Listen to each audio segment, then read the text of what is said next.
Hi there, I'm Jim Zirin. Welcome back for more conversations. Elliott Abrams is with us. Elliott is an old friend and a senior fellow for Middle Eastern Studies at the Council on Foreign Relations in Washington. He has served in important foreign policy positions for Presidents Reagan, George W. Bush, and Trump. His latest book, and he's written at least 9, is entitled If You Will It, Rebuilding Jewish Peoplehood for the 21st Century. I read it, and it's an amazing work of illuminating analysis and advocacy. Tectonic events have gone down in the Middle East for 2,000 years, the latest being the October 7, 2023 atrocity and the subsequent events in Gaza. Elliott can give us an educated assessment as to how it will all play out. We're pleased to welcome Elliott Abrams back to the program. Well, I see you wrote this before Trump was elected because it said Jewish peoplehood. And now I don't know what you would say, Jewish men and women or just Jews. Oh, I do it. I wrote it actually before October 7th. And then, of course, a bit of a rewrite after October 7th. But we didn't change the title. You didn't change the title. Well, let me ask you, did October 7th change anything? It was Israel's 9/11. What did it change? It changed a number of things for the American Jewish community here. And of course, it changed a lot of things in terms of Israeli national security. From the Israeli point of view, I think what it showed them was that they had a really faulty concept, which was don't worry about the buildup of arms on the part of enemies. Just think about, are they deterred? What are they thinking? What policies are they following? And it turned out that that was disastrously wrong. They thought they had some kind of modus vivendi with Hamas, and it was actually just a trick on the part of Hamas. They're not going to do that again, either in Gaza or in Lebanon. So they've certainly learned something about how to deal with enemies. And there is an implication, of course, if I'm right about that they're not going to permit Iran to get a nuclear weapon. Well, there was an obvious breakdown of intelligence. The Israelis are supposed to have the best intelligence in the world. Their agency, Mossad, so much has been written about them. How did they miss it? Well, they've redeemed their reputation with respect to Hezbollah. That is, Mossad obviously had permeated Hezbollah and had all the information they needed about who was where, the famous pager and walkie-talkie program that they had.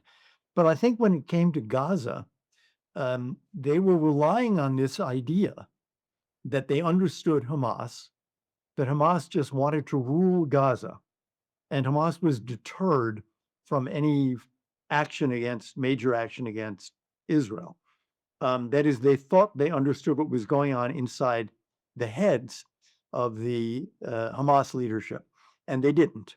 And that's a lesson they've learned now. Don't worry about, practicing psychiatry. This is a military confrontation. Worry about who's got what weaponry. So they should practice surgery instead of psychiatry. That's a better analogy. Yeah, better analogy. So now we seem to be in the middle, Elliott, of a peace scare. So hard to achieve peace in the Middle East. We've had the two-state solution, we've had Camp David, we've had the roadmap, we've had Oslo. It's unending, and nothing seems to solve the problem. But now we're moving from phase 1 to phase 2 of the so-called Hamas-Israeli truce. Do you think it's going to hold? And there's been a release of additional hostages, which was announced today, a release of dead hostages, very sadly. But do you think we're moving toward some sort of resolution of this conflict? Well, it depends what conflict you're referring to. If you mean the Israeli-Palestinian conflict, no. I think that the essence of Palestinian nationalism remains not state building, not building a Palestinian state, but instead destroying the Jewish state, destroying Israel. And that's no way to end the conflict. I mean, Trump has a way to end the conflict, which is to move 2 million Gazans out of there. But that, in my view, is not going to happen. I do think there will be this hostage release of, I think the number is 4 dead bodies and 6 living people. Then you have to get into phase 2. And I'm a bit optimistic that there'll be a way to get there because both sides seem to not want to return to war instantly. I'm really struck by the Arab reaction to Trump's proposal that Gazans be, in essence, allowed to leave, even encouraged to leave. Or how And about forced so to leave? well, that's not what Trump is talking about. Trump has not talked about anybody, putting a gun to any Gazan's head and saying, you must go. But remember, Germany took 1 million, maybe over 1 million, 1.2 million Syrians. Iraq and Jordan took lots of Syrians. Jordan took lots of Iraqis. Turkey took lots of Iraqis and Syrians. The idea that Arab states are opposed to taking refugees is wrong. There's just one exception. Palestinians aren't allowed to leave. I mean, think of every war in the last century or so.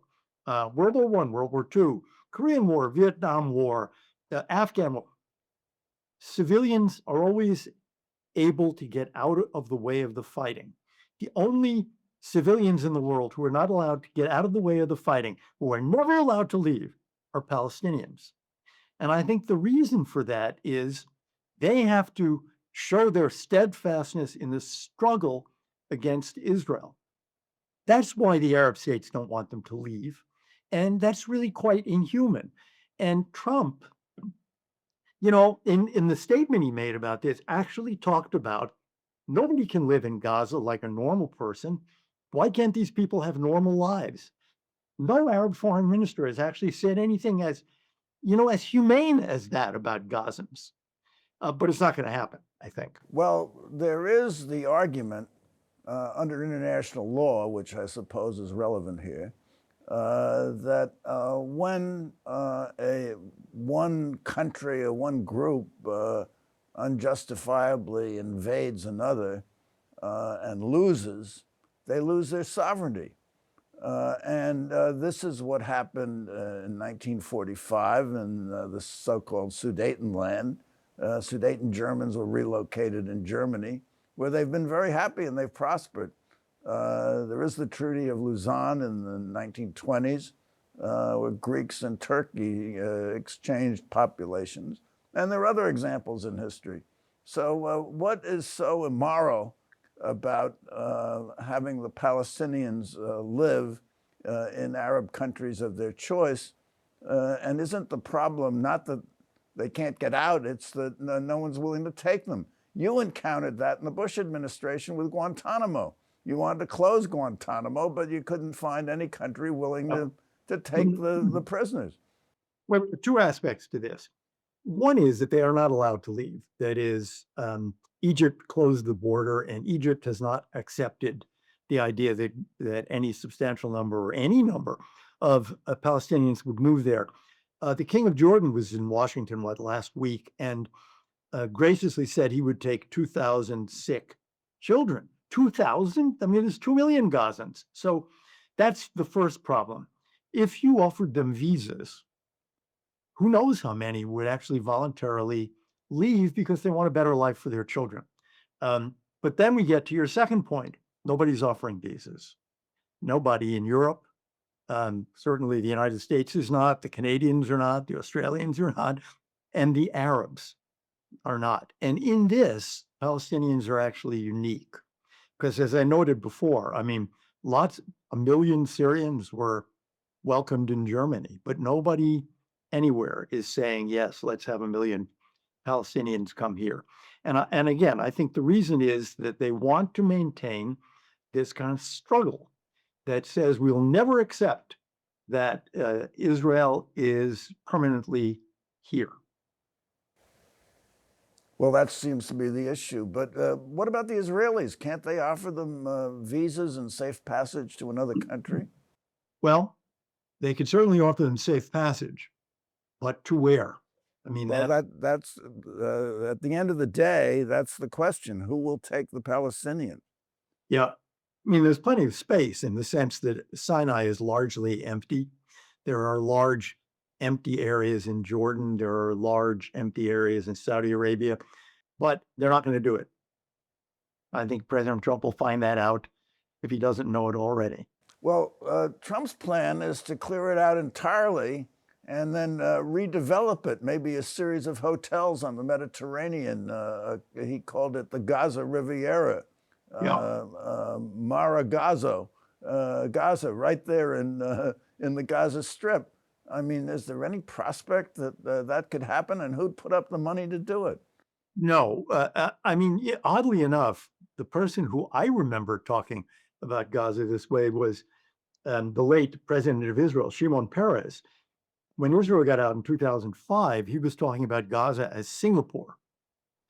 Um, but it's not going to happen. Look, if it were vacant, it would be a wonderful property because it's got whatever it is, 25 miles of Mediterranean shoreline.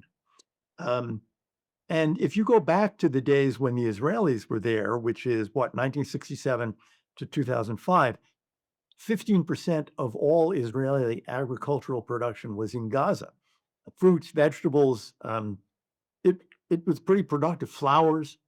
Um, but I don't there's no place to move 2 million people. So I think, what's going to happen, I think, is the Arabs are going to propose their plan. And their plan will be to rebuild while the people stay there, which is going to be very difficult because the housing stock is significantly diminished. So you'll have to move in, I don't know, mobile homes, tents, for hundreds of thousands of people. It's doable. I mean, when the Syrians began to leave, the United Arab Emirates, this is what, 15 years ago, built a refugee camp called Zatari in northern Jordan for 80,000 people. I mean, this kind of thing is possible, but the Arabs have to be willing to do it. I'm hopeful that this kind of push from Trump, who at this point is basically saying, you don't like my plan, you come up with a plan. Uh, I am hopeful that it will actually get them to come up with a plan and for the Gulf area, pledge the money. Well, at the recent meeting in Tel Aviv with Secretary of State Rubio and Netanyahu, Netanyahu endorsed the Trump plan. But have the Israelis come up with a plan as to what would be the way forward? No, prior to Trump's plan, which one can, like or hate, there was really no plan. I was involved in one of the many groups that, private groups, think tanks, NGOs that produced a kind of plan. But if you're talking about a government, no Arab government has produced a plan, nor has the US government in the Biden administration, where they had over a year after October 7th. They did not produce a plan. I guess they didn't want to. So there is no plan out there other than Trump's, which is not, I guess you'd say, is a plan. It's a concept. And maybe now there are some Arab League meetings taking place, and now this week, last week, in an effort to head off the Trump plan. So maybe they'll come up with something. Well, I think the Saudis have come up with a plan which probably isn't acceptable to Israel, which would leave Hamas in the Gaza Strip, and so the threat to Israel would continue. Well, there are a couple of issues. I mean, the first issue is who governs Gaza. The second issue, more important from the Israeli point of view, security. Who polices Gaza? Who prevents Hamas from rearming? And the Saudis said a group of technocrats from the Middle East. I mean, who are the technocrats? What are they talking about? Well, I think you could, just as an example, back in the George W. Bush administration, we kind of forced President Abbas to take Salam Fayyad as finance minister and then prime minister. He is now teaching at Princeton. That's the kind of technocrat who, if you had an, international committee for the reconstruction of Gaza, who could lead that committee. But the Saudis seem to be putting on a third requirement, which is that Israel accept all of this as a step toward the two-state solution, toward a sovereign and independent state of Palestine. After October 7th, they're not going to do that. And it's not just Netanyahu, it's not just the Israeli right. It's the moderate and center left and even left parties. The president of Israel, President Herzog, who used to lead the Labor Party, said at the recent Davos meeting that, I've supported the two-state solution my whole life, but now, after October 7th, everything is different. Well, in your view, there's no future for the two-state solution. Indeed, you appeared to endorse an article in a recent post to the Council on Foreign Relations website, which argued that the two-state solution was dangerous. It would simply prolong and perpetuate the hostilities. That is my view. I do think that the idea of partition, which has been around forever, really almost a century, is the right idea and was endorsed by the UN in 1948. The question is, what is that Palestinian entity? Is it an independent sovereign state? And that's what seems to me dangerous. I think it should be in a kind of confederation, part of a larger entity. And the two choices are really Israel and Jordan. And it just makes more sense to me that Jordan, a Muslim, Arabic-speaking state, is a lot more sensible than trying to attach that to a Jewish, Hebrew-speaking state. And they're ethnically distinct. I mean, it's quite different from Northern Ireland, isn't it, where the two parties were pretty much of the same ethnicity. I mean, if you walk down the street in Belfast, you don't know who's a Catholic and who's a Protestant. Right. It's quite different in the Middle East. This would be a little bit more, I used to use the example of Austria-Hungary. That is one king of Jordan, two prime ministers, two parliaments. Others have suggested Kurdistan is the model. That is a kind of semi-autonomous entity, but part of Iraq.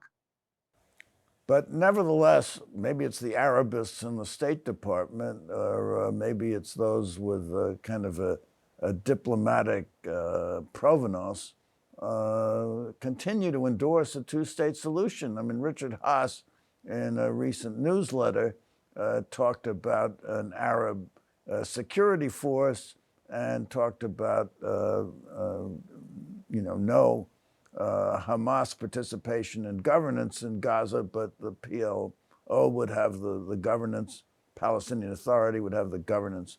But we would all be working toward a two-state solution. It seems to me, I mean, Arabs I've talked to, and particularly the foreign minister of Qatar, whom I spoke with in the Emirates, he said the two-state solution is dead. They don't want a two-state solution. So is it dead? And if it is dead, why do we continue to pursue it? Well, I think it's dead. That is, I do not think it will ever happen because it's too dangerous, I think, for Israel. I would actually argue it's too dangerous for Jordan too, but people have not yet accepted that idea in many foreign ministries and in our own foreign ministry, in the State Department. They're just not willing to rethink it. In other cases, I think other Arab diplomats may have reached the conclusion, but it's troublesome to say it out loud. Why would you want to do that? It's very controversial. So they keep their own counsel. But I think we've reached the stage, particularly after October 7th, where it will never happen. Well, Elliott, by any measure, the Israelis won the Gaza war, no question about it. But the real issue seemed to be immediately afterwards. Did they lose the war of public relations? Did they make Israel a pariah state all over the world because of the killing of civilians in Gaza. Numbers have been thrown out, as many as 30,000. A drop in the bucket compared with the number of civilians we killed in Afghanistan and Iraq, or in Germany in World War II, or in Japan in World War II. But nevertheless, 30,000 is deemed to be a crime against humanity. There were arrest warrants for Netanyahu issued by the International Court of Justice. But then things seem to turn around with the pages that you referred to and its ingenuity, and also the surgical assassination of leaders of Hezbollah and leaders of Hamas. Do you think that the situation has changed somewhat? Is Israel going to emerge from this with a Pyrrhic victory that they won the war in Gaza, but they disdained and hated by most nations in the world? I think that we began to see that on October 8th of last year, before Israel had actually even gone into Gaza. They hadn't done anything. So I think it's there. I think we have seen a very large wave of anti-Semitism in Europe, in the US, in Australia, in Canada. And I think whatever the Israelis did, winning or losing, there would have been this objection to their activities. They can't win, I would say, that war. What they really need to concentrate on is not, frankly, winning hearts and minds. It's winning the war, because it's a war of survival, ultimately. And they have won back respect for their military and intelligence agencies by being able really to take down Hezbollah, which was thought to be a gigantic threat, in about 3 weeks. So I think they just need to win militarily, and not worry much about demonstrations on college campuses in Sydney and Melbourne, or in New York and Which Boston. now seem to have subsided. Maybe it's the cold weather and the fires, but we don't have the demonstrations now. We don't have much. It's strange they arose, and it's strange that they have dissipated. I think you're right in saying weather has something to do with it. That is, people don't like to spend a lot of time out in 20 degrees. I would wonder if the Trump victory has something to do with it too. A sense of defeat on the part of many of the demonstrators, that is, the country was not listening. And the turnaround for Israel, that is, I think it's easier for them to demonstrate against an Israel that seems to be losing than an Israel that seems once again to be a bunch of winners who really know what they're doing. Now, maybe the demonstrators or former demonstrators are the ones who are demoralized. So it's the old story that Israel perhaps would rather be feared and hated than hated and not feared. So, well, or loved. Donna Horn wrote a book called "Everyone Loves Dead Jews" a couple of years ago, and certainly the Israelis have made the decision now that they care about international opinion, but it's obviously secondary to survival. And what about Netanyahu? There's a Chinese proverb that the tallest building attracts the lightning. He was the most hated of all the hated Jews throughout this saga. What is his popularity now in Israel? It's down. It would be a tough race for him if there were an election held soon. He does not have to hold one soon, but he does have to pass a budget. It's tight. I mean, the most recent polls I've seen suggest that if a few of the opposition people got together, former Prime Minister Bennett, former head of the army Eisenkot, if they joined forces, they'd win. Now that's, last week, and things can look different a month or two from now. But look, Netanyahu has been there, I think, a total of 14 years. If you think of Margaret Thatcher, 10 years, Tony Blair, 10 years, John Howard in Australia, 10 years, this is a really long time. And after a while, people, the enemies just keep piling up on you. So He can't be prime minister forever. I mean, it seems to me it's another, it's another year or two. Okay, so Elliott Abrams, I have a question for you because we've unfortunately run out of time because it's been very, very interesting. The question is peace anywhere in sight in the Middle East? It is conceivable to me that, yes, there'd be an Israeli-Lebanese peace now with Hezbollah really cut down. And, we'll have to see whether the Iranians really want to bomb or are willing to forswear it and make a deal with Trump's envoys. So a lot of the burden is on Iran. Yep. Yep. Iran it is. So Elliott Abrams has been marvelous.